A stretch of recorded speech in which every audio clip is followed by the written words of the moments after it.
রাই সুস্থ হয়ে বাড়ি ফেরা মাত্রই স্রোতের বিয়ে নিয়ে হট্টগোল শুরু করে দিল রাইয়ের মা এবং সার্থকের বাবা। হ্যাঁ বন্ধুরা, ভিডিওতে লাইক দিয়ে দেখতে থাকুন। সার্থক যখন রাইকে বাড়িতে ড্রপ করে বাড়ি ফেরে ঠিক সেই সময় সার্থকের বাবা বলতে থাকে যে সার্থক, রাইকে ঠিকমতো তুমি পৌঁছে দিয়ে এসেছো? তখন সার্থক বলতে থাকে যে হ্যাঁ বাবা, রাই দিদিভাই এখন যথেষ্ট পরিমাণে বেটার আছে। আর আমি ডাক্তারদের সাথে কথা বলে নিয়েছি, ডাক্তাররা বলেছে যে রাই দিদিভাই যদি আন্ডার অবজারভেশনে থাকে আর এরকম করে চেক আপের মধ্যে থাকে তাহলে খুব শীঘ্রই রিকভার করে যাবে। তখন এই কথা বলা মাত্র সার্থকের বাবা বলতে থাকে যে সার্থক, রাইকে তো অবশ্যই রিকভার খুব দ্রুত গতিতে করতেই হবে, কারণ সামনে ওর এত বড় একটা কাজ রয়ে গিয়েছে। তখন এই কথা বলা মাত্র সার্থক বলতে থাকে যে কী কাজ রাই দিদি ভাইয়ের আবার? বাবা কিসের কথা বলছো? তখন এই কথা বলা মাত্র সার্থকের বাবা সার্থককে খেপানোর জন্য বলতে থাকে যে আমি তো তোমাকে আগেও বলেছিলাম যে স্রোতের জন্য আমি পাত্র ঠিক করে রেখেছি, আমার বন্ধুর ছেলে, তোমার কথা তো ওর ব্যাপারে বলেছিলাম তাই না? সেই খুব শীঘ্রই দেশে ফিরতে চলেছে, এখন তার জন্য তো অবশ্যই আমাদেরকে স্রোতের বিয়ের কথাটা আগে বাড়াতে হবে তাই না? এখন তার জন্য আমি ভাবছিলাম যে যেহেতু স্রোতের ডিসিশন সব কিছু রাই নেয়, তার জন্য রাইয়ের সাথে তো এই বিষয়ে আমার একবার কথা বলতে হবে। তখন এই কথা বলা মাত্র সার্থক বলতে থাকে যাচ্ছে বাবা, তোমার কিসের এত তাড়াহুড়া? স্রোতের বিয়ে কিন্তু সেটাই বুঝতে পারছি না। মেয়েটা সবাই পড়াশোনা করছে, এখন পর্যন্ত পুরোপুরি ডাক্তারও হয়ে উঠতে পারিনি, এখনও যদি তুমি ওকে এরকমভাবে প্রেশারাইজ করো বিয়ে নিয়ে, সেটা কি মোটেও ওর জন্য ভালো হবে বলো তো?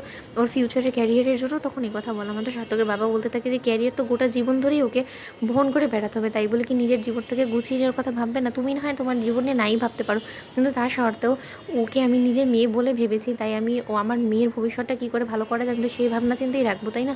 তখন এই কথা বলা মাত্র সার্থক বলতে থাকে তাহলে হসপিটালে আমি যেটা বলেছি রায়া স্রোতকে, ঠিকই তো বলেছি, তুমি পারলে পার্মানেন্টলি বাড়িতে একবারে নিজের মেয়েকে নিয়েই চলে আসো তাই না বাবা?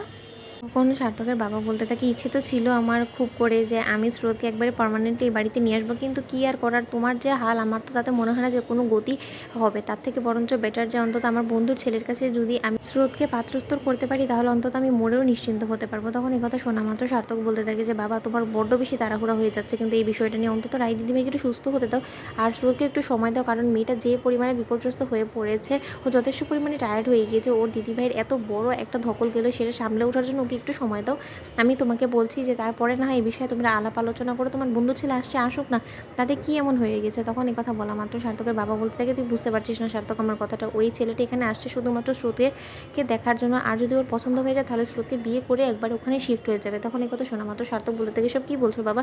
আমার তো মনে হয় না যে স্রোতের অ্যাব্রোডে শিফট হওয়ার কোনোরকম কোনো প্ল্যান আছে। এখন এরই মধ্যে যদি স্রোতের এই অ্যাব্রোড শিফট হওয়ার কথাটা রাই দিদিভাই শুনে, তো আমার তো মনে হয় না যে সে এই বিয়ের প্রস্তাবে রাজি হবে। তখন এই কথা বলা মাত্র সার্থকের বাবা বলতে থাকে যে বিয়ের প্রস্তাবে রাই রাজি হওয়ার কে রে?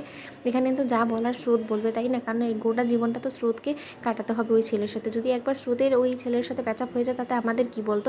আমি তো বলবো এর জন্য এটাই বেস্ট হবে যে ও অ্যাব্রড শিফট হয়ে ওখানে বরঞ্চ ওর ক্যারিয়ার নিয়ে ভাববে, তাতেই বা কী সমস্যা? আমি তো কিছুই বুঝতে পারছি না সার্থক। তো বন্ধুর ভিডিওটি ভালো লাগলে লাইক এবং শেয়ার করে সাবস্ক্রাইব করতে ভুলো না।